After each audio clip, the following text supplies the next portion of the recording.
فرش التراب يضمني.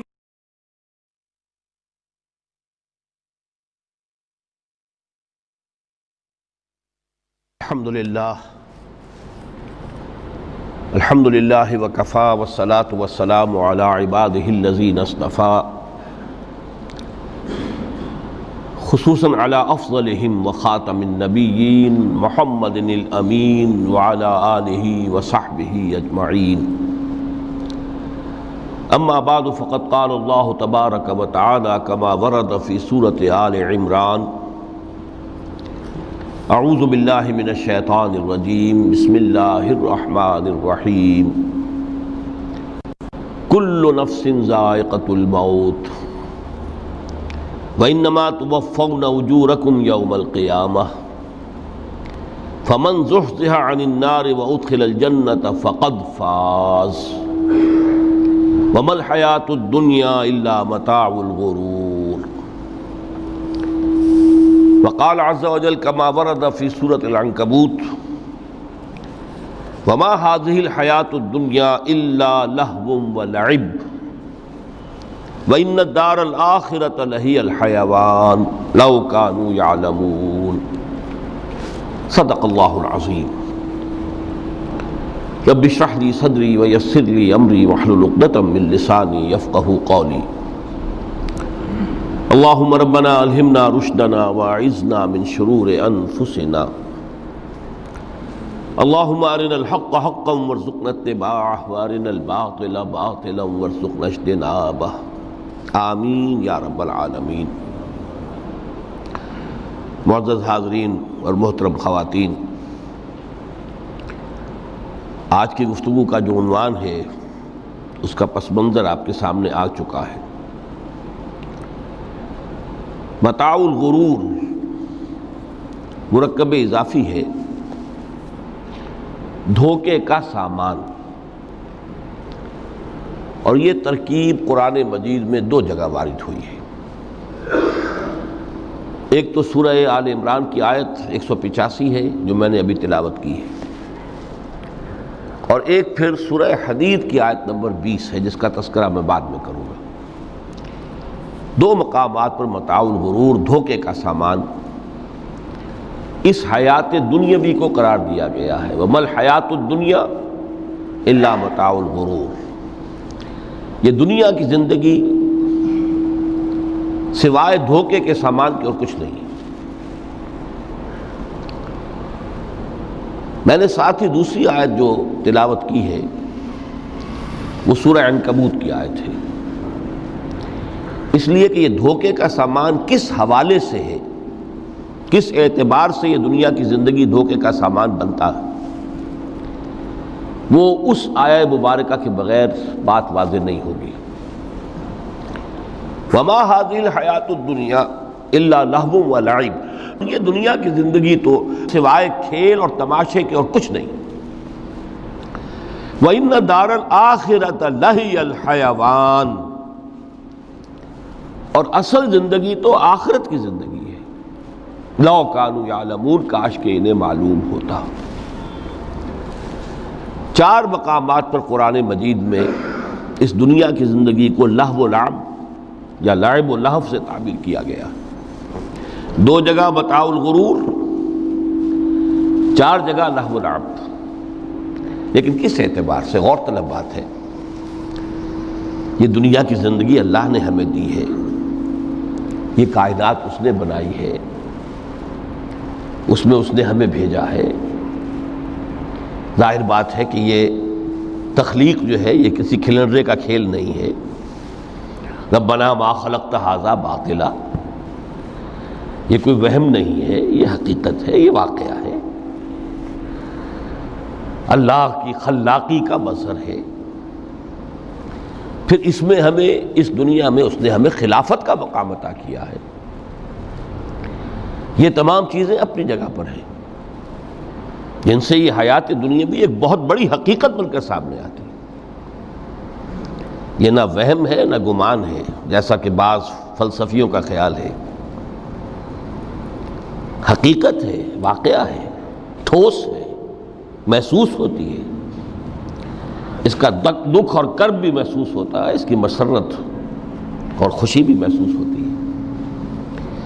اور پھر یہ کہ ایک ایسی شے جس کے لیے اللہ تعالیٰ نے ایک خلیفہ پیدا فرمایا، انی جاعل فی الارض خلیفہ، خلافت کا یہ تاج جو ہے حضرت آدم اور ان کی نسل کے سر پر رکھا، تو اس معنی میں یقیناً یہ حقائق ہے۔ ان کو دھوکے کا سامان کس اعتبار سے کہا؟ اگر تو حقیقت زندگی کا تصور ہمارے سامنے واضح رہے، جس کو علامہ اقبال نے کہا ہے خوبصورتی کے ساتھ، تو اسے پیمانہ امروز و فردا سے نہ ناپ، جاوداں پہم دواں ہر دم جواں ہے زندگی۔ یہ جو اللہ کی خلاقی کا نقطہ عروج ہے انسان، کلائمیکس آف ہز کریشن، قرآن مجید میں کہا گیا خلقتہ بیدیا، میں نے اسے اپنے دونوں ہاتھوں سے بنایا۔ وَلَقَدْ كَرَّمْنَا بَنِي آدَمَ وَحَمَلْنَاهُمْ فِي الْبَرِّ وَالْبَحْرِ وَرَزَقْنَاهُمْ مِنَ الطَّيِّبَاتِ وَفَضَّلْنَاهُمْ عَلَى كَثِيرٍ مِّمَّنْ خَلَقْنَا تَفْضِيلًا۔ یہ اس کی شان ہے، جس کے بارے میں دو جگہ فرمایا فَإِذَا سَوَّيْتُهُ وَنَفَخْتُ فِيهِ مِن رُوحِي، یہ روحی مرکب اضافی، خاص اللہ اپنی ذات کی طرف اس روح کو منسوب کر رہا ہے جو حضرت آدم میں پھونکی گئی، روحی۔ جب میں اس میں اپنی روح میں سے پھونک دوں فَقَعُوا لَهُ سَاجِدِينَ، تو گر پڑنا اس کے سامنے سجدے میں۔ اور آپ کو معلوم ہے قرآن مجید میں کس شد و مت سے اور کس تکرار کے ساتھ یہ بات واضح کی گئی کہ تمام ملائکہ سجدے میں گر گئے، نو ایکسیپشن۔ فَسَجَدَ الْمَلَائِكَةُ كُلُّهُمْ أَجْمَعُونَ، تین الفاظ جو ہیں تاکید کے لیے، سجدہ کیا الملائکہ، حصر ہے، الف لام لام حصر ہے، تمام فرشتوں نے سجدہ کیا۔ پھر کہیں تمہیں مغالطہ نہ رہ جائے کہ شاید جبرائیل نہ ہو اور بڑے نہ اسرافیل، نہیں، کلہم، سب کے سب۔ پھر مزید کہیں تمہیں شبہ نہ رہ جائے اجمعون، سب نے سجدہ کیا۔ وہ انسان جو ہے اس کی زندگی یہ 30 35 40 50 60 70 80 برس نہیں ہے، اس کی زندگی بہت طویل ہے، بہت طویل ہے۔ میں آج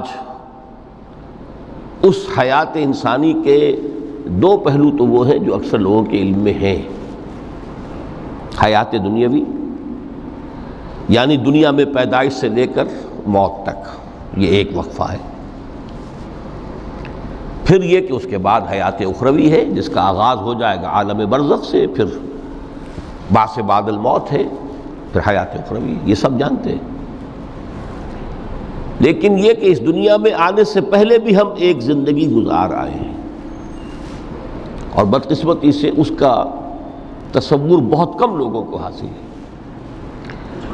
اور عہد حاضر کے جو ریشنلسٹ قسم کے عقلیت زدہ میں کہتا ہوں انہیں، یا عقلیت گزیدہ، عقلیت سے ڈسے ہوئے لوگ، وہ ان چیزوں سے اباع کرتے ہیں، دور بھاگتے ہیں۔ ہماری پہلی تخلیق ہوئی تھی عالم ارواح میں، الارواح جنود مجندہ، لشکروں کے لشکر تھے۔ آدم سے لے کر آخری انسان جو دنیا میں پیدا ہوگا قیامت تک، سب کی ارواح عالم ارواح میں پیدا کر دی گئی۔ وہاں عہد لیا گیا الست بربکم قالوا بلا، کیا میں تمہارا رب نہیں ہوں، مالک نہیں ہوں؟ ہم سب نے عہد کیا تھا، کیوں نہیں؟ شہیدنا، ہم گواہ ہیں، یہ عہد الست۔ اور ظاہر بات ہے کہ عہد جو ہوتا ہے جب تک انسان کو اپنی ذات کا شعور نہ ہو، خود شعوری نہ ہو، آپ دنیا میں معاہدہ کرتے ہیں تو کہتے ہیں کہ بقائمی ہوش و حواس میں یہ عہد کر رہا ہوں، معاہدہ کر رہا ہوں، تو ظاہر بات ہے کہ اس وقت ہم تھے اور ہوش و حواس کے ساتھ تھے، خود شعوری کے ساتھ تھے، لیکن صرف ارواح تھی، جسد نہیں تھے۔ اور یہی ہے وہ مقام جس کے بارے میں حضور نے سے جب پوچھا گیا کہ متى وجبت لک النبوۃ یا رسول اللہ، اللہ کے رسول آپ کو نبوت کب ملی؟ تو آپ نے فرمایا والآدم بین الماء والطین، ابھی آدم کا حیولہ جو ہے ابھی گارا گوندھ ہی رہا تھا، پانی اور گارے کے درمیان ہی تھے آدم، کہ میں اس وقت بھی نبی تھا۔ عالم خلق کا ابھی آغاز نہیں ہوا، ابھی عالم ارواح میں بھی جو تمام ارواح ہیں وہ اپنی امتیازی شان کے ساتھ ہیں۔ روح محمدی صلی اللہ علیہ وسلم، جس سے اگر نور محمدی کہیں تو غلط نہیں ہے، اس لیے کہ ارواح کا جو مادہ تخلیق ہے وہ نور ہے، جیسے فرشتوں کا مادہ تخلیق نور ہے۔ مسلم شریف میں حضرت عائشہ صدیقہ رضی اللہ تعالیٰ عنہ سے روایت موجود ہے، اللہ نے فرشتوں کو نور سے پیدا کیا۔ روح، فرشتے روح ہیں، ارواح ہیں، روح القدس، روح الامین، اور ارواح انسانیہ بھی روح ہے، یہ سب ان کا مادہ تخلیق نور ہے۔ اس وقت ہم پیدا کیے گئے، صرف ارواح کی شکل میں ہم سے عہد لیا گیا اور پھر سلا دیا گیا۔ یہ پہلی موت تھی جو ہم پر وارد ہوئی ہے اس دنیا میں آنے سے پہلے،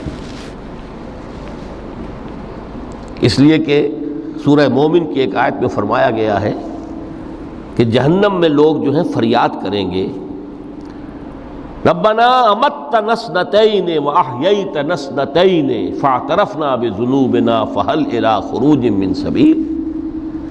اے اللہ تو نے ہمیں 2 مرتبہ مارا، 2 مرتبہ زندہ کیا،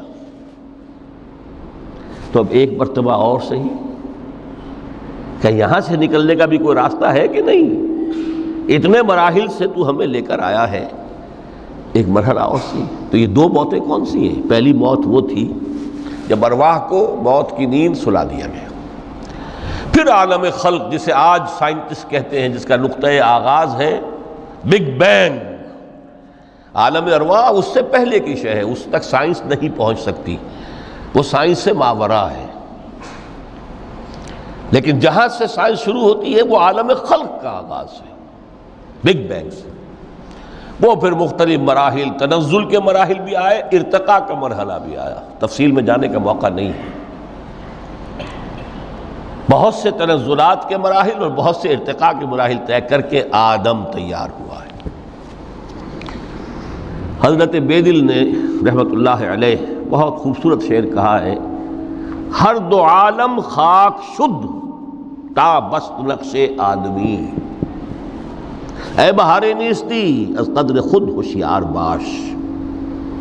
یہ پوری جو بھی کائنات کا جو سلسلہ شروع ہوا، بگ بینگ، اور بہت بڑے بڑے جو ناری کرے تھے جن کی کہ حرارت کا جب تذکرہ کرتے ہیں سائنسداں تو trillions and trillions of foreign height, یہ ان کی اس وقت اس کی جو حرارت کا عالم تھا۔ لیکن پھر وہ ٹھنڈے ہوئے، کچھ اس میں سے کوئی، پھر خاک کی تہ جو ہے زمین کے اس کرے پر آئی، ہر 2 عالم خاک شد۔ یہاں سے اب آدم کا حیولہ تیار ہوا، تا بست نقش آدمی۔ اس کے بعد ارتقائی مراحل ہیں، اور پھر آدم کی وہ روح جو کولڈ سٹوریج میں تھی، جب وہ لا کر پھونکی گئی ہے، جسد آدم جو ہے وہ مسجود نہیں تھا، مسجود تو تب بنا ہے جب کہ اس میں روح آدم وہ لا کر پھونک دی گئی۔ فَإِذَا سَوَّيْتُهُ وَنَفَخْتُ فِيهِ مِن رُوحِي فَقَعُوا لَهُ سَاجِدِينَ۔ یہاں سے حیات دنیاوی کا آغاز ہو گیا۔ پھر وہ سلسلہ تناسل ہے، آدم اور حوا کی نسل میں سے ہر بچہ 4 ماہ کے بعد جب اس کا ایک حیولہ رحم مادر میں تیار ہو جاتا ہے، حدیث ہے متفق علیہ عبداللہ ابن مسعود سے رضی اللہ تعالی عنہ، اور جس کے اندر آغاز میں وہ کہتے ہیں کہ حضور نے ہمیں یہ بتایا وَهُوَ الصادق المصدوق، دیکھنا تم کہیں شک میں نہ پڑ جانا، محمد کون ہے؟ الصادق المصدوق، جو سچے ہیں، جن کی سچائی کی اللہ گواہی دیتا ہے، کہ رحم مادر میں 40 دن تم نطفے کی شکل میں ہوتے ہو، پھر 40 دن علقہ کی شکل میں ہوتے ہو، پھر 40 دن تو مضغہ کی شکل میں ہوتے ہو، پھر اللہ تعالیٰ فرشتے کو بھیجتا ہے جو اس میں روح پھونکتا ہے۔ وہی عمل جو آدم کے جسد حیولہ کے ساتھ ہوا تھا، ہر ابن آدم اور بنت آدم کے لیے وہی عمل ہے کہ جو رحم مادر میں 4 مہینے کے بعد دہرایا جاتا ہے۔ یہاں سے حیات دنیاوی شروع ہوئی، پھر موت، یہ دوسری موت ہے۔ اب پہلی موت تو وہ تھی، لیکن دوسری موت یہاں سیپریشن ہو جائے گی. جو زمین سے آیا تھا تخلیقی مادہ وہ جسم میں گیا، جسم زمین میں گیا، گل سڑ کر ختم ہوا. جو وہاں سے روح آئی تھی وہ اس زمینی وجود کا جو لب لباب ہے، جان نفس، اس کو لے کر اپنے ساتھ، اور وہ جائے گی عالم بالا کو. پھر یہ ایک وقفہ ہے، پھر بعث بعد الموت ہے. تو احیاء بھی دو ہو گئے. ایک مرتبہ پہلی موت کے بعد زندہ کیا اس عالم میں، آنکھ کھلی اس عالم میں ہماری، یہ پہلا احیاء تھا. کیف تکفرون باللہ وکنتم امواتا فاحیاکم ثم یمیتکم ثم یحییکم ثم الیہ ترجعون. دوسرا احیاء وہ ہوگا قیامت کے دن، بعث بعد الموت، اور پھر اس کے بعد وہ زندگی ابدی زندگی ہے، ہمیشہ کی. یہ تصور سامنے رکھیے. تو یہ جو تھوڑا سا وقفہ، یہ تو زندگی بہت طویل ہے. تو اسے پیمانہ امروز و فردا سے نناب جاویداں پہم دماں ہر دم جمع ہے زندگی. اس میں یہ وقفہ جو ہے، خلق الموت والحیات لیبلوکم ایکم احسن عملا، یہ اس جسد کے ساتھ اس روح کا اتصال، اور یہ 30 40 50 60 70 80 100 برس کی عمر، یہ ایک وقفہ ہے. یہ امتحانی وقفہ ہے. تمہیں جانچا جا رہا ہے، پرکھا جا رہا ہے. ایکم احسن عملا، اس کو بھی اقبال نے اسی نظم میں خوب بیان کیا ہے کہ قلزم ہستی سے تو ابھرا ہے مانند حباب، اس زیاں خانے میں تیرا امتحان ہے زندگی. اب اگر تو دو چیزیں انسان پر واضح رہیں، اور نہ صرف واضح رہیں، مستحضر رہیں. واضح تو ہو جاتی ہے ایک چیز، پھر آدمی بھول جاتا ہے، تو کوئی فائدہ نہیں دیتا اس کے. مستحضر ایک یہ کہ اصل زندگی آخرت کی زندگی ہے، طویل ہے. بل توسرون الحیات الدنیا والآخرۃ خیر وابقیٰ کلا بل تحبون العاجلہ وتذرون الآخرہ. تم اس عاجلہ کو پسند کرتے ہو، اس دنیا کی زندگی کو تم ترجیح دیتے ہو، جبکہ آخرت ہے جو باقی رہنے والی ہے، ابدی. اگر تو یہ معلوم ہو، جیسا کہ سورہ عنکبوت کی آیت کے حوالے سے میں نے آپ کو آیت سنائی کہ وما هذه الحیات الدنیا الا لہو ولعب وان الدار الاخرۃ لہی الحیوان لو کانوا یعلمون.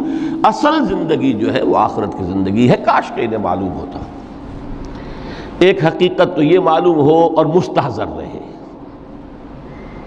کہ اصل زندگی آخرت کی زندگی ہے، اور دوسری حقیقت یہ کہ یہ دنیا کی زندگی ایک امتحانی وقفہ ہے. قلزم ہستی سے تو ابھرا ہے مانند حباب، اس زیاں خانے میں تیرا امتحان ہے زندگی. یہ مستحضر رہے تو اس کا نتیجہ کیا نکلے گا؟ انسان دنیا پرست نہیں بنے گا. متاع ہے دنیا، برتنے کی چیز ہے. وما هذه الحیات الدنیا الا متاع، برتنے کی چیز ہے، برتو اسے. اب میں یہاں آپ کو کچھ حدیثیں بھی سنا دینا چاہتا ہوں. ایک حدیث میں حضور نے عجیب نقشہ کھینچا ہے. مالی ولی دنیا، لوگوں مجھے تمہاری اس دنیا سے کیا سروکار. انما مثلی کراکب استظل تحت شجرۃ ثم راح فترکھا. میری مثال تو اس سوار کسی ہے جو تھوڑی دیر کے لیے کسی درخت کے سائے میں سستانے کے لیے رک جاتا ہے. وہ اس درخت کو اپنی منزل نہیں سمجھتا، اپنا گھر نہیں سمجھتا، تھوڑی دیر کا سستانا ہے. پھر وہ اس درخت کو خیر بات کہتا ہے، اپنا راستہ لیتا ہے، اپنی منزل کی طرف رواں ہو جاتا ہے. بس اتنا تعلق، منزل یاد رہے. چنانچہ ایک دوسری بڑی پیاری حدیث ہے، بہت مختصر بھی ہے. انما الدنیا خلقت لکم وانتم خلقتم للآخرہ. دیکھو یہ دنیا تمہارے لیے بنائی گئی ہے. خلق لکم ما فی السماوات و ما فی الارض، قرآن مجید کہتا ہے. اس لیے میں نے کہا تھا خلافت ہمیں دینی تھی تو سب کچھ ہمارے لیے بنایا گیا نا. یہ محفل سجائی گئی ہے ہمارے لیے، یہ سب ہمارے لیے بنایا گیا ہے. پورے عالم کو مسخر کیا گیا ہمارے لیے. سخر لکم، سورج بھی چاند بھی ہر چیز تمہارے لیے مسخر کی گئی ہے. انما الدنیا خلقت لکم وانتم خلقتم للآخرہ، لیکن تمہاری تخلیق ہوئی ہے، تمہیں بنایا گیا ہے، تمہیں پیدا کیا آخرت کے لیے. یہ منزل یاد رہے، میرا ٹھکانہ وہ ہے، میرا گھر وہ ہے، میری منزل وہ ہے. یہ راہ گزر ہے، یہ سفر ہے، یہ ایک وقفہ ہے، امتحانی وقفہ ہے. خلق الموت والحیات لیبلوکم ایکم احسن عملا. لیکن اب تیسری حدیث سنیے، اور یہ ہے وہ کہ جو اس دنیا کو جو میں نے شروع میں کہا تھا، بڑی ٹھوس حقیقت ہے. یہ اللہ کی تخلیق ہے، سنجیدہ تخلیق ہے. ہم نے کوئی کھیل کود کے لیے تو نہیں بنایا ہے. ربنا ما خلقت ھذا باطلا. حضور فرماتے ہیں الدنیا مزرعۃ الآخرہ، دنیا آخرت کی کھیتی ہے. یہاں بوؤ گے تو وہاں کاٹو گے، یہاں بوؤ گے نہیں تو کاٹو گے کیا خاک. اس اعتبار سے غور کیجئے، یہ دنیا اور حیات دنیاوی کا ایک ایک لمحہ ایک بڑی عظیم حقیقت بن کر سامنے آتا ہے. ہماری حیات دنیاوی کا ایک ایک لمحہ ابدی ہے پوٹینشلی. کیوں کہ اس میں جو کچھ ہم کما رہے ہیں اس کے نتائج ابدی زندگی پر پھیلے ہوئے ملیں گے. تو گویا کہ یہ جو ہے، یہ گھڑی محشر کی ہے، طور سے محشر میں ہے. بیشتر غافل عمل کوئی اگر دفتر میں ہے، یہاں کا ایک ایک لمحہ تمہارے لیے بہت قیمتی ہے. یہاں بو، محنت کرو، کاشت کرو تاکہ وہاں کاٹ سکو. الدنیا مزرعۃ الآخرہ. اب دیکھیے یہ جو انداز ہے قرآن کا، وَمَا الْحَيَاةُ الدُّنْيَا إِلَّا مَتَاعُ الْغُرُورِ، جو ہماری گفتگو کا آج عنوان ہے، اس کے دو نتیجے نکلتے ہیں عملاً. ایک نتیجہ جو صحیح ہے، جو قرآن نکالنا چاہتا ہے، جس کی طرف اسلام رہنمائی کرتا ہے. ایک ہے بالکل منفی نتیجہ جس کی اسلام نفی کرتا ہے. وہ منفی نتیجہ کیا ہے؟ دنیا دھوکے کی ٹٹی ہے، چھوڑو گھر گھرستی کو، دفع کرو. رب سے لو لگانی ہے. یہ شادی کر کے اور گھر گھرستی کا کھکیڑ مول لینا، کہاں ایک پیٹ کا پالنا، کہاں 10 پیٹ لگ جائے پیچھے، اسی میں آدمی جو ہے گم ہو کر رہ جاتا ہے. لہذا گھر گھرستی کو چھوڑو، تجدد کی زندگی گزارو. پھر یہ تمدن ہر جگہ شر ہے، برائی ہے، دھوکہ ہے، فریب ہے، جھوٹ ہے. دفع ہو جاؤ، جاؤ کہیں پہاڑوں کی چوٹیوں پر، کہیں غاروں میں، گپھاؤں میں، کہیں جنگلوں میں دھونی روا. یہ ہے اس کا ایک منطقی نتیجہ جو نکلا ہے دنیا میں، اور تقریباً تمام مذاہب عالم میں نکلا ہے. رحمانیت جس کی جس شد و بد کے ساتھ نفی کی ہے محمد رسول اللہ صلی اللہ علیہ وسلم. لا رحمانیت فی الاسلام، اسلام میں کوئی رحمانیت نہیں. نفی ہے، مکمل نفی. لا رحمانیت فی الاسلام. فرمایا کہ النکاح من سنتی، یہ میری سنت ہے، میرا طریقہ ہے. گھر گھرستی کی زندگی اختیار کرنا یہ میری سنت ہے. 3 صحابہ پر کچھ اسی طرح کا غلبہ ہو گیا تھا. صحابہ میں ہر طرح کے لوگ تھے. ان میں وہ لوگ بھی تھے کہ جو بڑے ریشنلسٹ تھے، عقل کے حوالے سے بات سمجھنے والے. حضرت عمر کو ہم کہہ سکتے ہیں کہ سر خیل تھے ان کی رضی اللہ تعالیٰ. کچھ درویش منش لوگ بھی تھے. کچھ پر یہ تقویٰ کا اور درویشی کا بہت زیادہ غلبہ ہو گیا تھا. مغلوب الحال ہم انہیں کہہ سکتے ہیں. حضرت عبداللہ ابن عمرو بن العاص رضی اللہ تعالیٰ عنہما، ایک عجیب سائملٹینیس کنٹراسٹ ہے باپ اور بیٹے میں. عمرو بن العاص بہت بڑے سیاستدان، مدبر. عرب نے چوٹی کے جو 3 سیاستدان پیدا کیے ان میں سے ایک عمرو بن العاص ہے. واریر، کانکرر، سیاستدان. لیکن عبداللہ ابن عمرو بن العاص بالکل درویش. روزانہ روزہ ساری رات کھڑے ہیں، نہ بیوی سے کوئی سروکار، نہ کسی سے کوئی سروکار. حضور کو اطلاع ملی، بلا لیا، جواب طلبی ہو گئی، یا عبداللہ اولم اخبر انک تصوم الدہر وتقوم اللیل، اے عبداللہ مجھے یہ خبر دی گئی ہے تم ساری رات کھڑے رہتے ہو، روزانہ روزہ رکھتے ہو، کیا کہتے ہیں؟ جی حضور ایسا تو ہے، لا تفعل، مت کرو ہرگز، فَإِنَّ لِنَفْسِكَ عَلَيْكَ حَقًّا وَإِنَّ لِزَوْجِكَ عَلَيْكَ حَقًّا وَإِنَّ لِزَوْرِكَ عَلَيْكَ حَقًّا، دیکھو تم پر تمہارے اس جسم کا اور نفس کا بھی حق ہے، اسے آرام بھی دو، اس کی ضروریات بھی پوری کرو، اس کی دیکھ بھال بھی کرو، یہ بھی تمہارے پاس امانت ہے اللہ کی، پھر تم پر تمہاری بیوی کا حق ہے۔ کسی صحابی نے دیکھا تھا حضرت عبداللہ ابن عمرو بن العاص کی بیوی کو کہ وہ بالکل جیسے کہ میلی کچیلی حالت میں تھی، پوچھا یہ کیا حال بنا رکھا؟ ان کا کہ آپ کے دوست کو تو کوئی غرض ہے ہی نہیں سرے سے، ظاہر بات ہے ایک مسلمان بیوی اور کس کے لیے وہ سنگھار کرے گی جب شوہر ہی کو کوئی دلچسپی نہ ہو، اس سے غرض ہی نہ ہو۔ لا تفعل،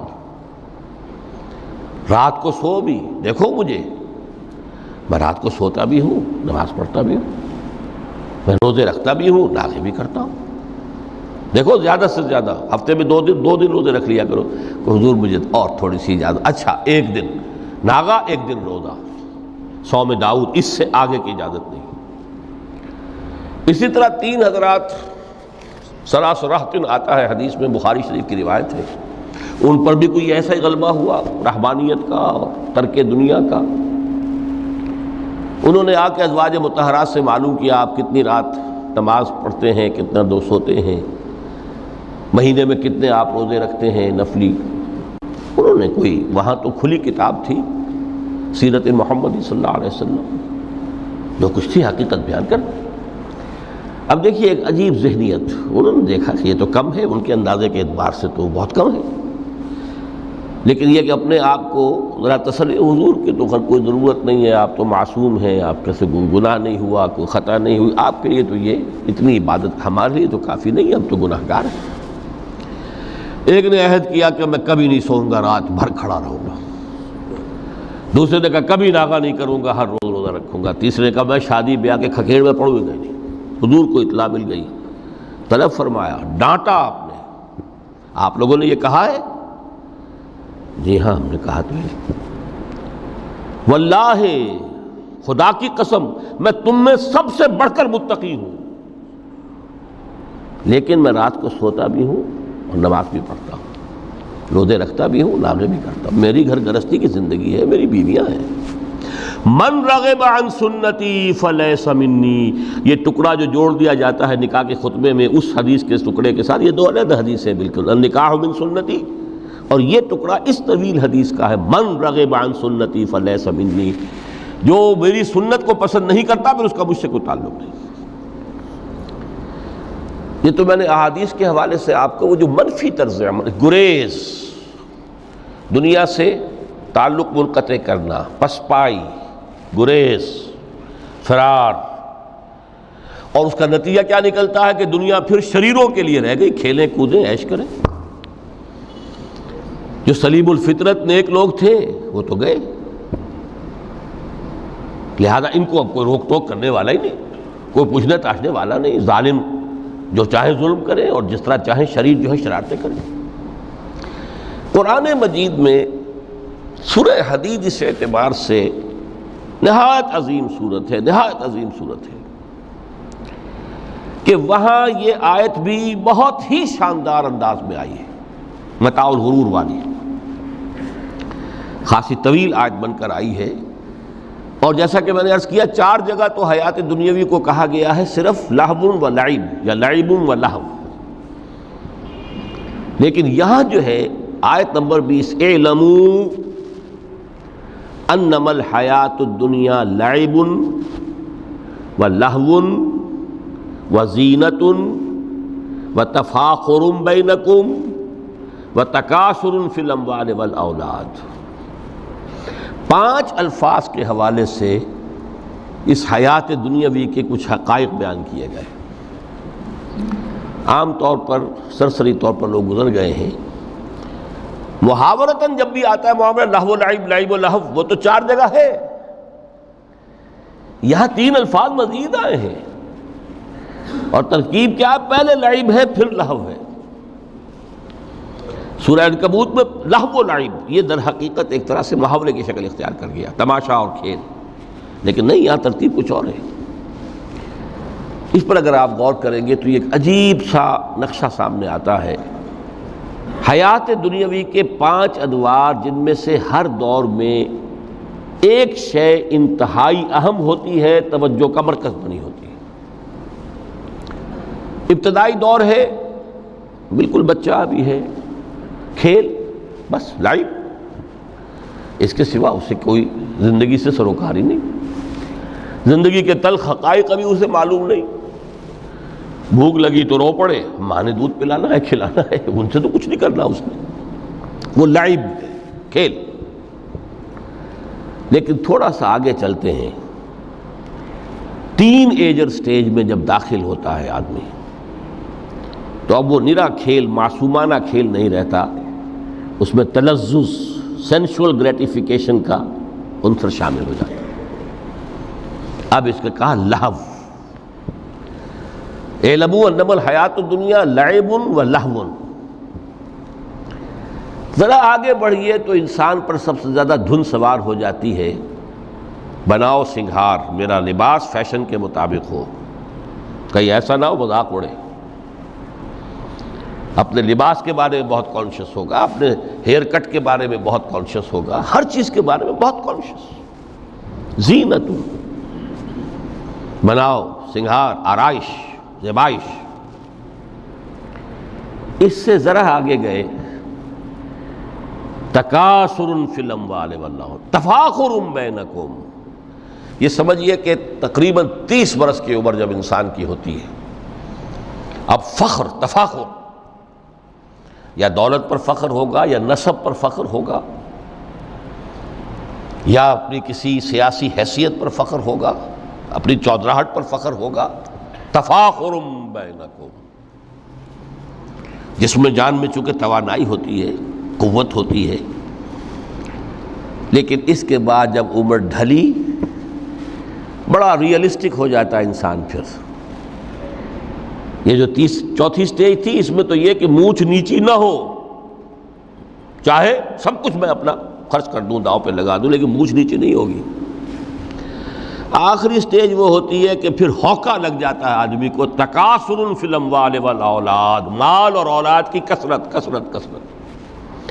اب یہ ہوتا ہے کہ مونچھ نیچی کیا، مونڈ بھی دی جائے تو کوئی حرج نہیں، مال آنا چاہیے. Very realistic.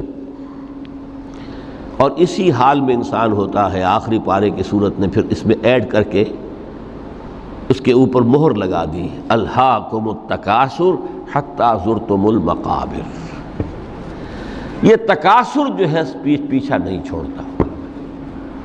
اتنی دولت بھی ہے کہ آپ کی 10 نسلیں کھا سکے اطمینان سے بیٹھ کر، تب بھی صبر نہیں ہوتا.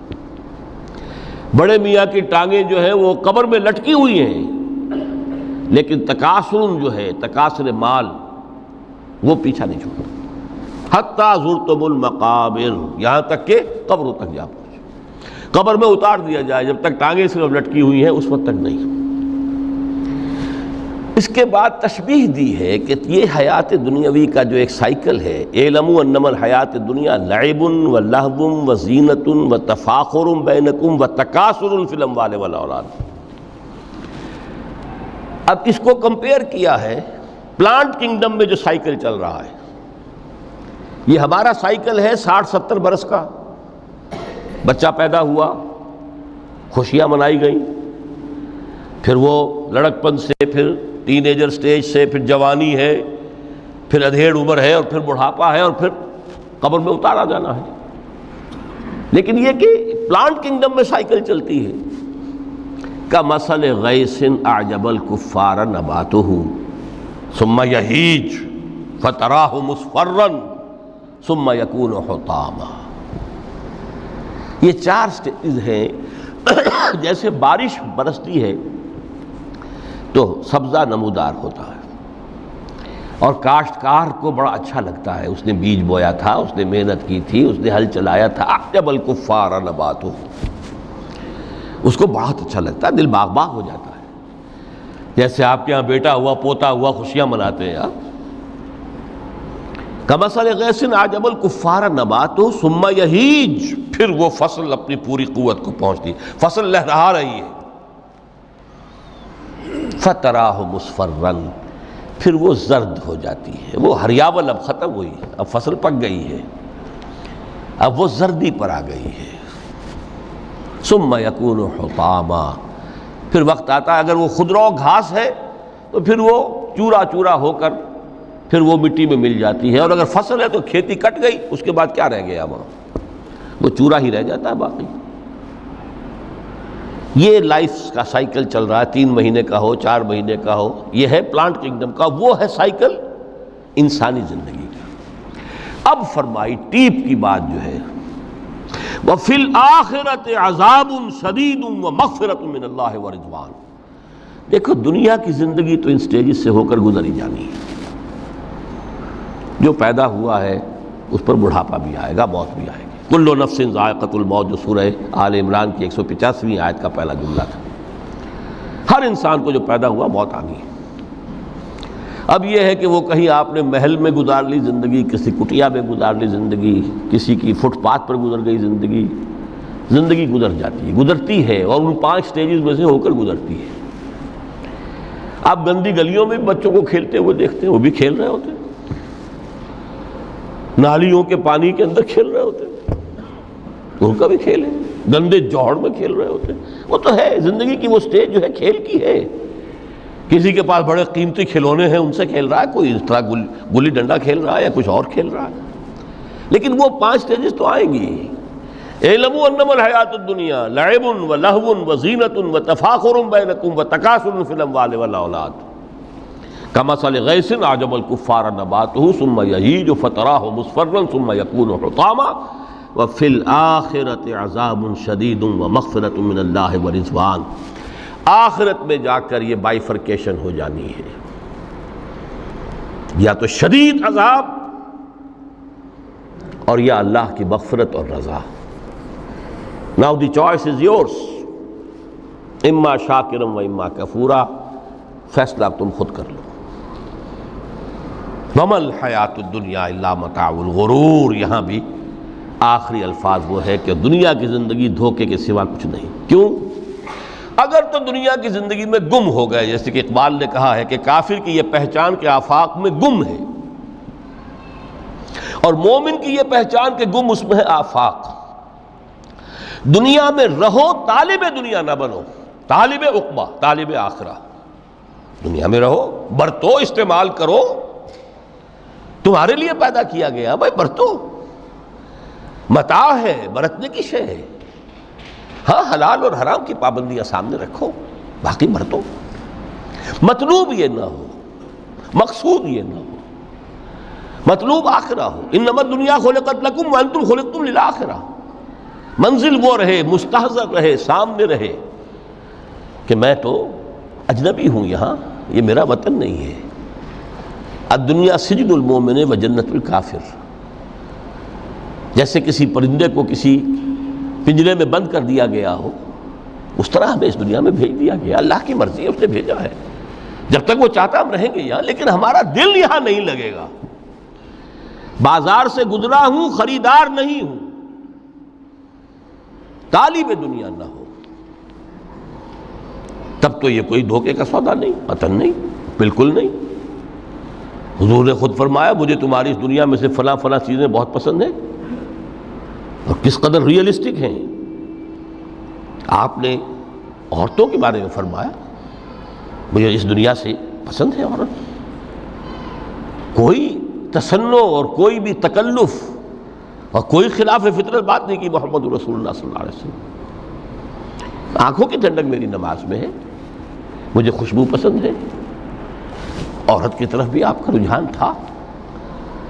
قرآن مجید میں آتا ہے نا، اے نبی اب کوئی اور نکاح آپ نہیں کریں گے، وَلَوْ أَعْجَبَتْكَ حُسْنُهُنَّ، چاہے ان کا حسن جو ہے وہ آپ کو اچھا لگے، اب اجازت نہیں ہے مزید، بس فل سٹاپ، جتنے نکاح ہو چکے ہو چکے۔ تو یہ دنیا کو حضور نے صلی اللہ علیہ وسلم دنیا پر سوار رہو، دنیا کو اپنے اوپر سوار نہ ہونے دو، بس بات صرف یہ ہے۔ کافر کی یہ پہچان کہ آفاق میں گم ہے۔ اسی لیے سورہ کہف کا ایک مرکزی مضمون ہے، پہلے رکوع میں بات آتی ہے اِنَّا جَعَلْنَا مَا عَلَى الْأَرْضِ زِینَةً لَهَا لِنَبْلُوَهُمْ أَيُّهُمْ أَحْسَنُ عَمَلًا۔ ہم نے اس دنیا پر جو کچھ ہے، یہ اسکائی اسکریپرز بن گئے ہمارے زمانے میں، اور یہ شاندار بلڈنگز ہیں، اور یہ کچھ ہے، ہم نے زینت اور زیبائش اور آرائش بنا دیا ہے تاکہ آزمائیں۔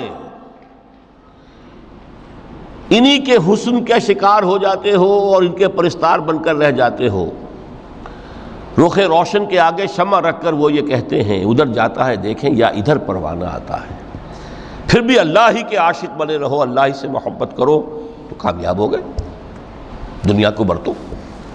اگر دنیا یہ عروس ہزار داماد جو ہے، اگر کہیں یہ محبوبہ بن گئی تو گئے، ختم۔ اچھا دیکھیے اس سورہ حدید میں اب یہ دنیا کی حقیقت کو اس طرح بیان کر کے دو نتیجے جو اس سے نکلتے ہیں ان کو علیحدہ علیحدہ بیان کر دیا۔ ایک نتیجہ جو میں بیان کر چکا، رہبانیت، ترک دنیا، اس کی نفی کرتے ہوئے فرمایا وَلَقَدْ أَرْسَلْنَا نُوحًا وَإِبْرَاهِيمَ وَجَعَلْنَا فِي ذُرِّيَّتِهِمَا النُّبُوَّةَ وَالْكِتَابَ فَمِنْهُمْ مُهْتَدٍ وَكَثِيرٌ مِّنْهُمْ فَاسِقُونَ ثم قفینا علی آثارہم برسلنا وقفینا بعیسی ابن مریم وآتیناہ الانجیل وجعلنا فی قلوب الذین اتبعوہ رأفۃ ورحمۃ ورہبانیۃ ابتدعوها ما کتبناها علیہم۔ اصل مضمون یہ تھا جس کے لیے تمہید اتنی لمبی باندھی، ہم نے نوح کو بھیجا، ابراہیم کو بھیجا، ان کی اولاد میں ہی نبوت اور کتاب رکھ دی، پھر ان کے نقش قدم پر ہم نے اٹھایا عیسیٰ ابن مریم کو، انہیں انجیل دی، اور جو لوگ ان پر ایمان لائے ان کے دلوں میں رحمت اور رافت کے جذبات پیدا کر دیے، انسانی ہمدردی۔ حضرت عیسیٰ کا جو اپنا مزاج تھا، ظاہر بات ہے کہ آپ کے حواریین اور آپ پر ایمان لانے والوں میں اسی کا ایک عکس پیدا ہونا تھا، لہذا وہ ایک خاص کیفیت، لیکن فرمایا ایک شے کو انہوں نے بدعت کے طور پر ایجاد کر لیا، وَرَهْبَانِيَّةً ابْتَدَعُوهَا مَا كَتَبْنَاهَا عَلَيْهِمْ۔ رہبانیت کی انہوں نے بدعت ایجاد کر لی، یہ انہوں نے کی ہے، ہم نے یہ ان پر فرض نہیں کی تھی۔ یہ ہے وہ منفی نتیجہ، گریز، خانقاہوں میں جا کر بیٹھ جاؤ، موناسٹسزم، تجرد کی زندگی گزارو۔ نتیجہ اس کا کیا نکلتا ہے کہ بظاہر راہب اور راہبائیں رہ رہی ہیں اور رہ رہے ہیں، اور اندر جو حرام کاری کے بازار چل رہے ہیں، اور تہخانوں کے اندر حرامی بچوں کی قبروں کے قبرستان بنے ہوئے۔ ہسٹری آف کرسچین موناسٹسزم پر کتابیں پڑھ لیجیے، خود انہوں نے اپنے سارے جو ہیں بخیے ادھیڑ کر خود رکھ دیے۔ یہ رہبانیت، یہ اسلام کا راستہ نہیں ہے۔ احادیث کے حوالے سے میں آپ کے سامنے پہلے بیان کر چکا ہوں، میں بعد میں تھوڑا سا عرض کروں گا کہ ہمارے ہاں بھی یہ رسم کیوں آئی اور کیسے آئی۔ الحمدللہ اس درجے میں نہیں آئی جس درجے میں کہ کرسچینٹی میں آئی ہے، الحمدللہ ثم الحمدللہ، لیکن کسی درجے میں اگر آئی ہے تو کیوں آئی ہے یہ میں بعد میں عرض کروں گا۔ لیکن اس کا مل حیات الدنیا الا متاع الغرور کا دوسرا نتیجہ کیا ہے؟ پہلا نتیجہ تھا گریز کا، پسپائی کا، فرار کا، معاشرے سے نکل بھاگنے کا، تاکہ معاشرے میں اشرار کھل کھیلیں، جو چاہے کریں۔ ایک راستہ یہ ہے، ترک دنیا کے معنی ہیں ترک لذات دنیاوی، آسائشوں کو ترک کرنا، سختیاں جھیلنا، کس لیے؟ تاکہ دنیا سے ظلم کا خاتمہ ہو، باطل کا تختہ الٹ دیا جائے، ظلم کا استیصال۔ ظاہر بات ہے ظالم آسانی سے ظلم نہیں چھوڑے گا، ایکسپلائٹر وعظ و نصیحت سے اپنے ایکسپلائٹیشن سے باز نہیں آئے گا۔ شاذ ہوتے ہیں اس طبقے کے اندر بھی، یقیناً کچھ سلیم الفطرت لوگ ہوتے ہیں جیسے طبقہ اشرافیہ سے تھے حضرت ابو بکر رضی اللہ تعالیٰ عنہ، سلیم الفطرت انسان تھے، وہ کوئی غلاموں کے طبقے سے تو نہیں تھے، کوئی فقراء کے مساکین کے طبقے میں سے نہیں تھے، اونچے طبقے میں سے تھے، عشرہ مبشرہ اکثر و بیشتر اس طبقے سے تھے۔ لیکن بائی اینڈ لارج وہ جو طبقہ ہوتا ہے، یا تو وہ اپنے جبر اور استبداد کا تخت جو ہے جما کر بیٹھا ہوا لوگوں کی گردنوں کے اوپر، پولیٹیکل ریپریشن ہے، یا اکنامک ایکسپلائٹیشن ہے، استحصال، محنت لوگ کریں کھائیں گے ہم، عیش ہم کریں گے، محنت کسان کریں جا کے کھیت میں، ہم لے آئیں گے اپنا حصہ اور عیش کریں گے۔ یا کوئی سوشل ڈسکرمنیشن ہے، یہ اونچا ہے یہ نیچا ہے، یہ تو پیدا ہی ہوا ہے شودر، یہ اس سے نکل ہی نہیں سکتا، اور یہ پیدا ہوا برہمن، یہ تو اونچا ہے۔ اس تینوں قسم کے ظلم، اس کا خاتمہ کرنا، اس کے لیے جد و جہد کی ضرورت ہے، جہاد کی ضرورت ہے، قتال کی ضرورت ہے، اور جہاد و قتال آپ نہیں کر سکتے جب تک کہ لذات دنیاوی سے کنارہ کشی نہ کریں، جب تک کہ اپنی بیلٹ کو ٹائٹ نہ کریں، جب تک کہ اپنی ضروریات زندگی کو کم نہ کریں۔ ضروریات زندگی کم کریں گے تو تفریغ الاوقات ہوگا، جو تبلیغی بھائیوں کی اصطلاح ہے بہت اہم، اپنے وقت کو فارغ کر سکیں گے۔ اس وقت کو فارغ کریں گے تو پھر وہ جد و جہد، وہ محنت، وہ جہاد، اس کے لیے آپ کے پاس وقت ہوگا، اس کو آپ لگا سکیں گے۔ پھر اس میں جب سخت سے سخت منزلیں آئیں گی تو اس میں میدان میں مقابلہ بھی ہوگا، جان کی بازی بھی کھیلنی پڑے گی، اس میں قید و بند کا وقت بھی آ سکتا ہے۔ 3 برس تک اگر محمد عربی صلی اللہ علیہ وسلم پورے خاندان بنی ہاشم کے ساتھ بدترین اسیری سمجھ لیجئے شیب بنی ہاشم میں جو رہیں، یہاں تو اسیروں کو آپ راشن تو دیتے ہیں، کھانا تو دیتے ہیں، وہاں تو اصل جو ہے وہ تو دونوں طرف سے گھاٹی کا منہ بند کر دیا گیا تھا، سیل تھی کہ کوئی شے جو ہے وہ جانے نہ پائے اندر۔ 3 برس، جس میں کہ وہ وقت بھی آیا ہے کہ سوکھے ہوئے چمڑے ابال ابال کر اس کا پانی جو ہے بلکتے ہوئے بچے، پھول جیسے بچے بنی ہاشم، ان کے حلق میں ٹپکایا گیا ہے، اور کچھ نہیں۔ کچھ تھے لوگ، حکیم بن حزام جیسے رضی اللہ تعالیٰ عنہ، بعد میں ایمان بھی لے آئے۔ حضرت خدیجہ رضی اللہ تعالیٰ عنہ کے چونکہ وہ قریبی رشتہ دار تھے، وہ پہاڑ کو کراس کر کے چوٹی پر سے اتر کر کچھ کبھی کبھی کھانے پینے کی چیز پہنچا دیتے تھے۔ یہ سارے مراحل آئیں گے۔ یہ جو ہے یہ مثبت ہے، ترک دنیا وہ نہیں۔ ترک دنیا سے مراد دنیا کی لذتوں سے، دنیا کی آسائشوں سے، ان سے آدمی اپنے آپ کو پیچھے ہٹائے، ان کو چھوڑے، ان کو ترک کرے، تاکہ اپنا وقت، اپنا مال، اپنی صلاحیتیں صرف کر سکے۔ کس کام کے لیے؟ اب اس کے لیے دیکھیے آیت نمبر 25 ہے یہ سورہ حدید کی۔ لَقَدْ أَرْسَلْنَا رُسُلَنَا بِالْبَيِّنَاتِ، ہم نے اپنے رسولوں کو بھیجا واضح چیزوں کے ساتھ۔ بینات، بینہ وہ شے جو از خود ظاہر ہو۔ آفتاب آمد، دلیل آفتاب، جب سورج طلوع ہو گیا وہ خود اپنے وجود پر دلیل ہے، اس کے لیے کسی اور اضافی دلیل کی ضرورت نہیں کہ سورج موجود ہے، وہ تو ہے، سب کو نظر آ رہا ہے۔ تو بینات سے مراد معجزے بھی ہیں، اور وہ تعلیم جو ہے بنیادی دین کی کہ جو فطرت انسانی کی جانی پہچانی ہوئی شے ہے، دونوں پر اس کا اطلاق ہو جائے گا۔ لقد ارسلنا رسلنا بالبینات وانزلنا معهم الکتاب والمیزان، اور ہم نے ان کے ساتھ کتاب اتاری، میزان اتاری۔ یہ سب کچھ کس لیے کیا؟ لیقوم الناس بالقسط، تاکہ لوگ عدل پر قائم ہوں۔ یہ ہے سول آبجیکٹو۔ یہ نہیں بس ہماری کتاب پڑھ لیا کرے، ختم قرآن ہو گیا، اللہ اللہ دعا مانگ لی، چھٹی۔ قائم کرو اس کو، وہ میزان عدل نصب کرو، ہر ایک کو وہی تل کر ملے جو اس کا حق ہے، اور ہر ایک سے وہ لیا جائے کہ جو اس کے ذمہ واجب ہے۔ اگر یہ نہیں تو بابا پھر سب کہانیاں ہیں، شریعت اور دین اور نماز اور روزہ اور حج، کوئی حیثیت ان کی نہیں۔ اچھی طرح سن لیجئے میری بات۔ قرآن مجید میں کہلوایا گیا حضور سے، قل یا اہل الکتاب لستم علی شیء حتی تقیموا التوراۃ والانجیل وما انزل الیکم من ربکم۔ اے نبی ان سے کہہ دیجئے، اے کتاب والو تمہاری کوئی حیثیت ہی نہیں، ہماری نگاہوں میں تمہارا کوئی مقام ہی نہیں جب تک کہ تم قائم نہیں کرتے تورات کو اور انجیل کو اور جو کچھ کے نازل کیا گیا تمہاری طرف، تمہارے رب کی طرف سے۔ قائم کرو، پھر آؤ ہم سے بات کرو، ہم سے دعا کرو، ورنہ دفع ہو جاؤ۔ Nothing doing. We don't care for you. لستم علی شیء حتی تقیموا التوراۃ والانجیل وما انزل الیکم من ربکم۔ اب قانون خداوندی تو بدلتا نہیں ہے، نہ فرام پرسن ٹو پرسن، نہ فرام نیشن ٹو نیشن، نہ فرام امہ ٹو امہ، اٹل ہے۔ وَلَن تَجِدَ لِسُنَّتِ اللَّهِ تَبْدِيلًا وَلَن تَجِدَ لِسُنَّتِ اللَّهِ تَحْوِيلًا۔ سنت اللہ تو ایک ہے۔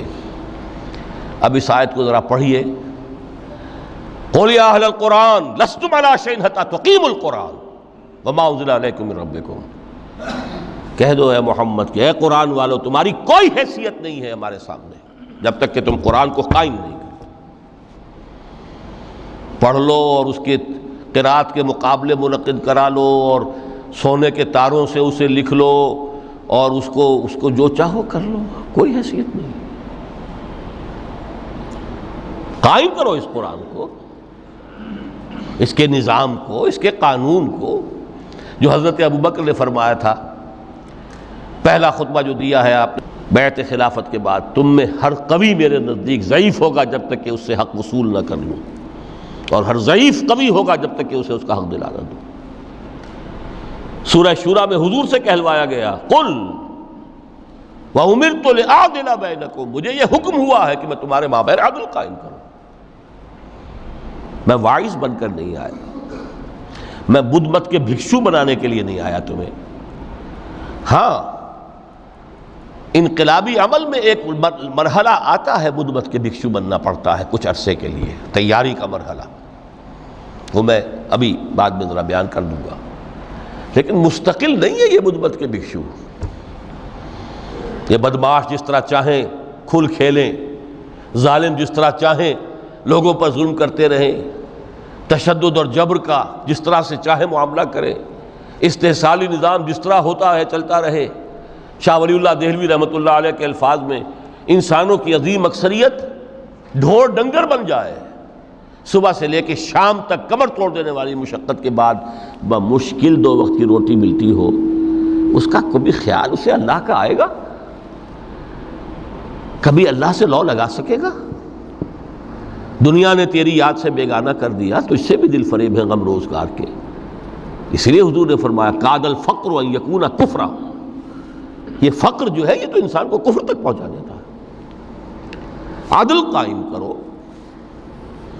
تو دیکھیے یہ آیت انتہائی گمبھیر آیت ہے قرآن مجید کی سورہ حدید کی، جس طرح وہ آیت متاع الغرور والی جس شان کے ساتھ سورہ حدید میں آئی ہے، اعلموا انما الحیات الدنیا لعب ولہو وزینۃ وتفاخر بینکم وتکاثر فی الاموال والاولاد کمثل غیث اعجب الکفار نباتہ ثم یہیج فتراہ مصفرا ثم یکون حطاما وفی الآخرۃ عذاب شدید ومغفرۃ من اللہ ورضوان وما الحیات الدنیا الا متاع الغرور۔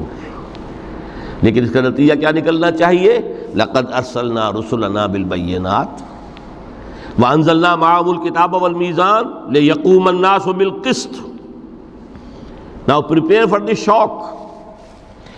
میرے نزدیک، میرے علم کی حد تک شاید دنیا کی کوئی انقلابی کتاب نہ ہو جس نے اس قدر عریاں طور پر کھل کر یہ کہا ہو کہ ظالموں کی سرکوبی کرو، کچلو ان کے سر۔ وانزلنا الحدید، ہم نے لوہا بھی اتارا ہے۔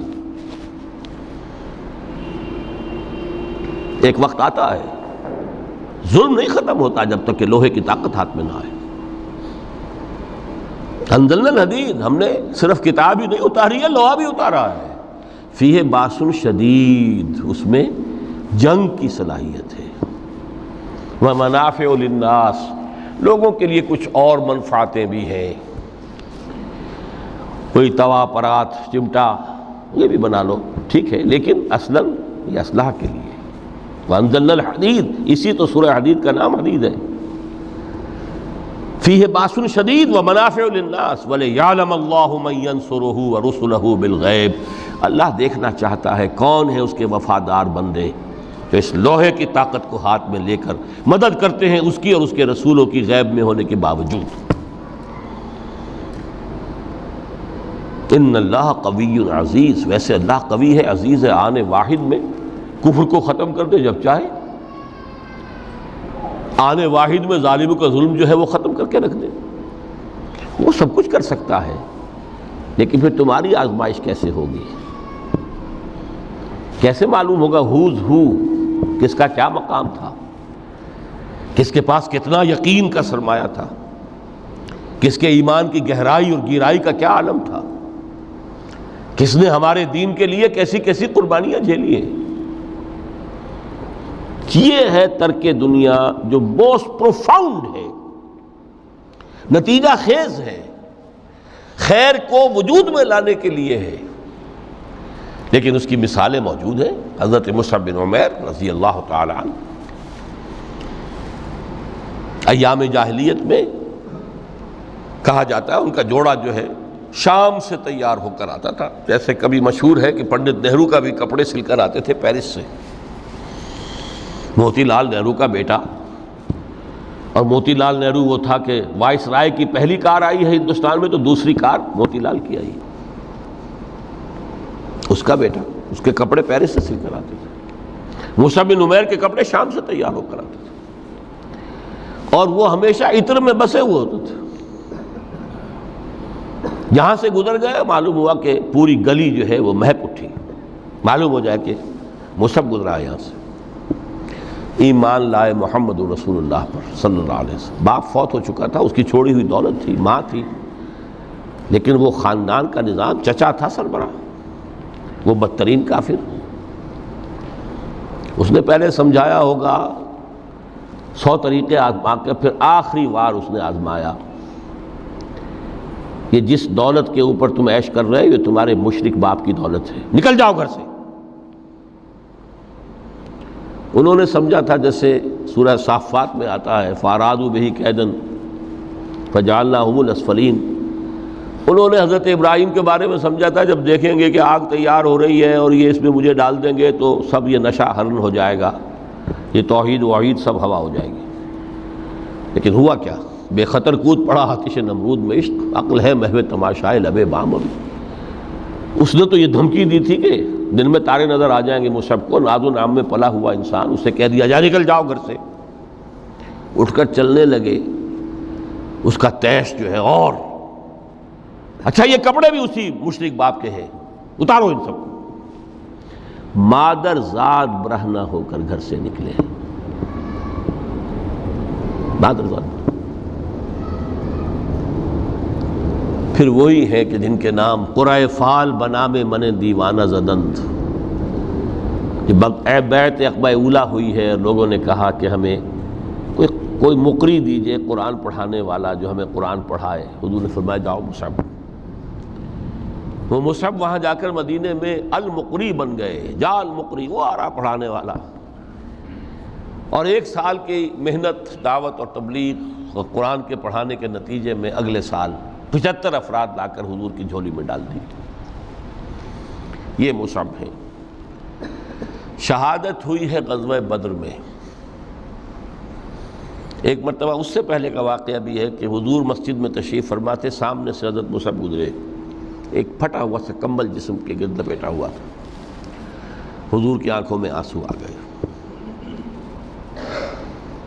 از کجا تاب کجا، یہ دیوانہ جو ہے اللہ کا اور رسول کا اور دین کا کہاں سے کہاں پہنچا ہے. غزوہ احد میں علم ان کے ہاتھ میں ہے.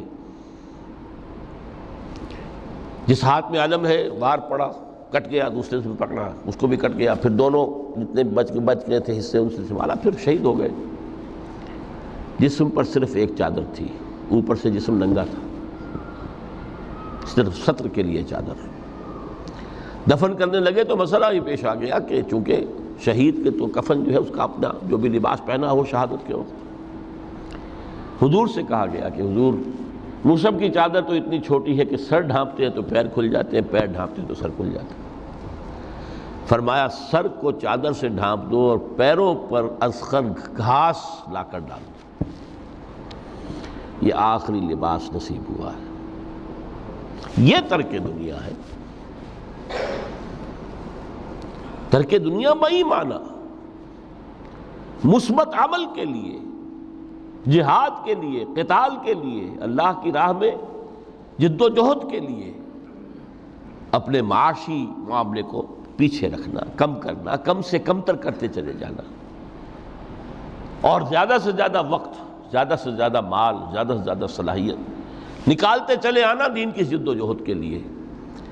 یہ ہے در حقیقت کہ جو ترک دنیا ہے پروفاؤنڈ، نتیجہ خیز، ظلم کے استحصال کے لیے، حق کا بول بالا کرنے کے لیے، عدل کے نظام کو برپا کرنے کے لیے یہ جد و جہد کی جائے، یہ ہے مثبت نتیجہ کہ جس کی طرف قرآن ہمیں لانا چاہتا ہے۔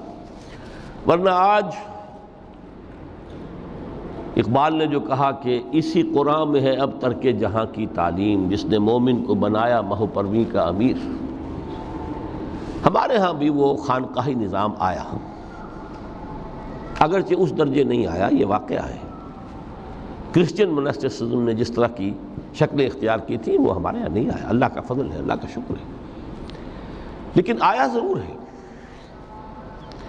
وہ چیزیں مراقبے ہیں، ذکر ہیں، اشغال ہیں، پھر یہ کہ اس کے لیے یہ لطائف ہیں، جہاں حضور نے نہیں سکھایا کہ 5 لطائف ہیں، 6 لطائف ہیں، ہر ایک کی کوئی روشنی علیحدہ ہے، کوئی نیلی ہے، کوئی پیلی ہے، ٹھیک ہے، ہوگی، میں یہ نہیں کہتا کہ نہیں ہے۔ آکلٹ سائنسز کی اپنی ایک حقیقت ہے، لیکن ہمیں اس سے روک دیا گیا۔ یہ چیزیں ہمارے ہاں کیوں آئی ہیں؟ یہ ہے اصل میں کچھ لوگ جو اس پورے تصوف کے سلسلے کو کہہ دیتے ہیں کہ یہ ہے ہی خلاف اسلام اور یہ غلط ہے اور یہ بالکل ایک نیا دین ہے۔ نہیں، یہ بات نہیں، پوری ہمدردی کے ساتھ سمجھنا چاہیے کہ یہ کیوں آیا۔ دیکھیے، اصل جو سلوک محمدی تھا صلی اللہ علیہ وسلم، جو تصوف محمدی تھا، وہ تو یہ تھا جہاد، دعوت، جہاد، دین کا غلبہ، تن من دھن لگا دو، اسی میں ترک دنیا بھی آ گیا۔ اس لیے فرمایا لا رہبانیت فی الاسلام الا جہاد فی سبیل اللہ، اسلام کی رہبانیت یہ جہاد فی سبیل اللہ ہے۔ آخر لذتیں چھوڑنی پڑتی ہیں نا، گھروں کی آسائشیں چھوڑیں گے تبھی تو جائیں گے، میدان میں آئیں گے۔ اس حوالے سے جب خلافت راشدہ کا نظام ختم ہوا اور اب ایک ملوکیت کے دور کا آغاز ہو گیا، 3-4 اٹیمپٹس ہوئی ہیں اس کو ٹھیک کرنے کی۔ حضرت حسین ابن علی رضی اللہ تعالیٰ عنہ میدان میں آئے، شہید ہو گئے، دنیاوی اعتبار سے ناکام ہو گئے۔ عبداللہ ابن زبیر آئے رضی اللہ تعالیٰ عنہ، کچھ تھوڑی سی کامیابی ہوئی، سسٹین نہیں کر سکے، وہ بھی شہید کر دیے گئے۔ پھر حضرت زید آئے، پھر نفس زکیہ آئے، کوئی کوشش کامیاب نہیں ہوئی۔ اس نتیجے پر پہنچ گئے کہ یہ تو اب جو حکومت کی چھت ہے یہ تو ہے، اس کو تو اب ہم نہیں ہٹا سکتے۔ جب حکومت کو چھت کو نہیں ہٹا سکتے تو اب جہاد اور قتال کا راستہ تو بند ہو گیا ہے، تو مسلمان نا کلمہ گو ہے، چاہے خود فاسق و فاجر بھی ہوں، لیکن نافذ تو شریعت کے احکام کر رہے ہیں۔ اس حوالے سے ہاتھ بندھ گئے۔ اس وقت پھر یہ ہے کہ جو تزکیہ نفس کے لیے یہ طریقے اختیار کیے گئے، شارٹ آف جہاد فی سبیل اللہ، شارٹ آف قتال فی سبیل اللہ۔ یوں سمجھیے کہ اگر کوئی درخت جو ہے یہاں پر آپ اس کو اگائیں تو چھت تک تو وہ جائے گا، لیکن چھت کے اوپر چھت کو پھاڑ تو نہیں سکتا نا، وہ پھر مڑ جائے گا۔ یہ ڈیفلیکشن ہوئی ہے ہمارے ہاں، جس سے کہ یہ خانقاہی نظام وجود میں آیا۔ کچھ خیر تو لوگوں کو سکھاتے رہو، کچھ تزکیہ نفس کی تعلیم تو دیتے رہو، اور ان میں پھر یہ ہے کہ مشرق اور مغرب سے آنے والے نظریات اور طریقے جو ہیں وہ بھی شامل ہو گئے۔ ہندوستانی جو تصوف کے مختلف یہاں پر معاملات تھے اور ادھر سے یونانی اور نیو پلیٹونک وہ نظریات آ گئے. لیکن آج کا دور جو ہے وہ سمجھ لیجئے دو اعتبارات سے بہت مختلف ہو چکا ہے. اب پھر ضرورت ہے سلوک محمدی کی صلی اللہ علیہ وسلم. کیوں؟ اگرچہ حکومت مسلمانوں کی ہے لیکن اسلامی قانون نافذ نہیں ہے. اس وقت یہ تھا کہ حکومت مسلمانوں کی تھی، اگرچہ وہ اس معنی میں آئیڈیل اسلامی حکومت نہیں تھی کہ امرہم شورا بینہم، مسلمانوں نے منتخب کیا ہوتا، نہیں، وہ ایک موروثی نظام چل پڑا، ایک قبیلے کی عصبیت جو ہے وہ اس کی پشت پناہ بن گئی، ایک نظام چل رہا ہے. لیکن قانون اسلام کا نافذ تھا، قاضی تھے، مفتی تھے، فیصلے وہی ہو رہے تھے. آج یہ کہ اگرچہ حکومت مسلمانوں کی ہے، قانون جو ہے قرآن کا نافذ نہیں ہے. اور نمبر دو، آج انسان کا جو سوشل کانشسنس ہے، اجتماعی شعور، وہ ترقی کر کے اس سطح تک پہنچ چکا ہے کہ ہر شہری کو حق حاصل ہے کہ نظام کو بدلنے کی کوشش کرے.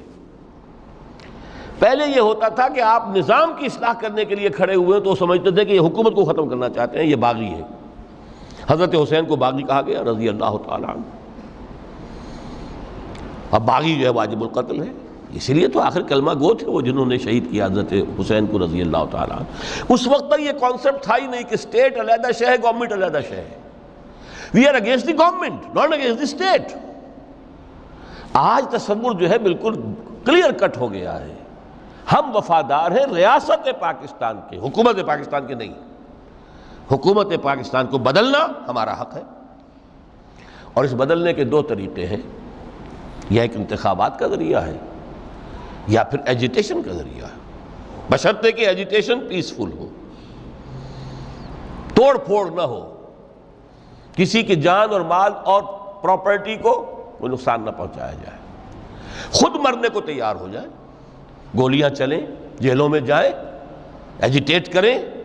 اگر جیلیں بھر جائیں گی، اگر گولیاں مار مار کر جو ہے فوج ایک وقت میں آ کر کہہ دے گی، جیسے کہ بھٹو کے زمانے میں کہہ دیا تھا، جبکہ اس نے کہا تھا کہ میری کرسی بہت مضبوط ہے، لیکن جب بریگیڈیئر محمد اشرف گوندل ہی ٹک دی لیڈ، پھر 3 اور آگے بریگیڈیئر ان کے ساتھ مل گئے.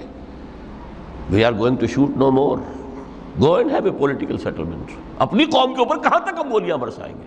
Who are they? They are our kith and kin. We are not an occupation army. Jallianwala Bagh میں اگر 5000 مر گئے یا جتنے بھی مرے تھے، جنرل ڈائر کو کائے کا دکھ؟ وہ ہندو تھے یا مسلمان تھے یا سکھ تھے؟ ہندوستانی تھے. لیکن یہاں تو جن کو ہم مار رہے ہیں وہ کون ہیں؟ پاکستانی ہے. ہو سکتا ہے جو گولی چلا رہا ہے اسی کا کوئی بھانجا بھتیجا جو ہے اس موب کے اندر موجود ہو سامنے. یہ راستے دونوں اس وقت کھلے ہوئے. الیکشن کا پروسیس جو بھی لوگ سمجھتے ہیں کہ اس کے ذریعے سے یا سمجھتے رہے ہیں، آج تو میں سمجھتا ہوں کہ وقت آ چکا ہے کہ تقریباً اس پر کنسنسس ہو چکا ہے کہ الیکشن کے ذریعے سے نظام نہیں بدل سکتا. چہرے بدل جائیں گے، ہاتھ بدل جائیں گے، اس لیے کہ جو بھی پولیٹیکو سوشو اکنامک سسٹم ہے، بہتر سے بہتر الیکشن بھی ہوگا تو وہی ریفلیکٹ کرے گا. جاگیردار ہے تو 80% جاگیردار ہی بیٹھے ہوں گے آپ کی نیشنل اسمبلی میں، تو وہ زمینداری اور جاگیرداری جو ہے اس کو ختم ہونے دیں گے.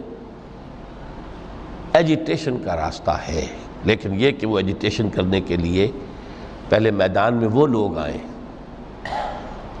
جو اپنی ذات پر اپنے گھر میں دین نافذ کر چکے ہوں، اپنی معاش کو پاک کر چکے ہوں، اپنی معاشرت کو درست کر چکے ہوں.